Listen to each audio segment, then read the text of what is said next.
Have you ever noticed that some days you wake up ready to take on the world, and other days it feels like taking a shower takes everything you've got? That's reality for a lot of people with chronic pain, illness, or physical limitations. And it's why managing your energy isn't just important, it's absolutely essential. There's a concept you might have heard of called spoon theory. It's a way of explaining energy management. Now, I'll be honest, I'm not a huge fan of using spoons as a measurement, but the idea behind it is really helpful. Here's the HAL version. Each person starts the day with a limited number of spoons. Think of them as energy tokens. Every activity you do costs you a certain number of spoons. For example, a professional athlete taking a shower in the morning might cost them almost nothing, a tiny fraction of a spoon. For the average middle-aged person in good health, that same shower might use a little more energy, but still probably not nearly a full spoon. But for someone living with chronic pain, that same shower can easily fill up a spoon or more. And that's the point. Each task costs a different amount of spoons for everyone, and it changes from day to day. A shower on a good day may take 1 spoon, while on a rough day, it could take 3. That's why spoon theory works. It's personal. It gives you permission to stop comparing your energy to other people, or even to your own yesterday. You're only measuring your spoons based on how much energy it's going to take per task based on the condition you're in today. Not just today, but right at this moment. So how do you use it?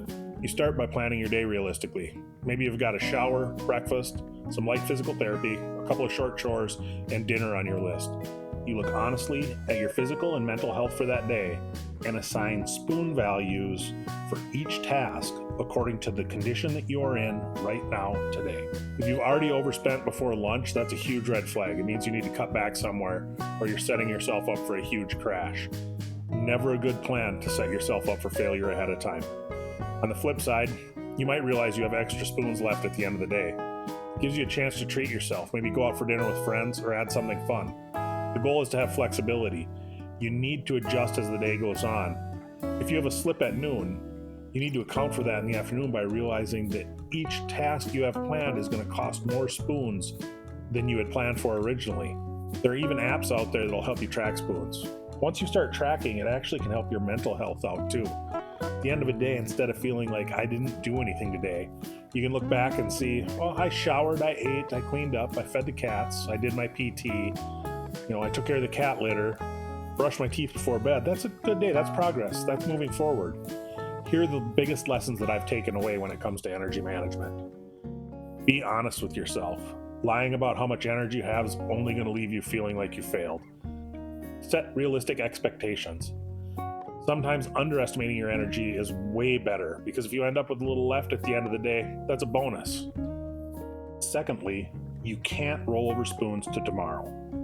That said, if you do take it easy today, it only makes sense that tomorrow you could wake up feeling a little healthier than you would have otherwise. A rested body is going to use less spoons per task than a tired out body will. So you can't roll over spoons till tomorrow, but you can set yourself up to be more energy efficient tomorrow.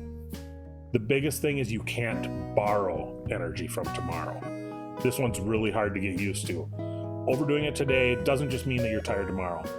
For me, if I push way past my limit, say it's a holiday, a trip, or a big event, I don't just lose tomorrow. It can be several days, sometimes weeks, before my energy efficiency gets back to my own norm.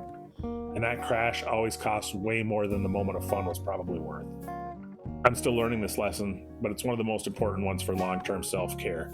That decision to borrow tomorrow's energy, it is core self-care planning.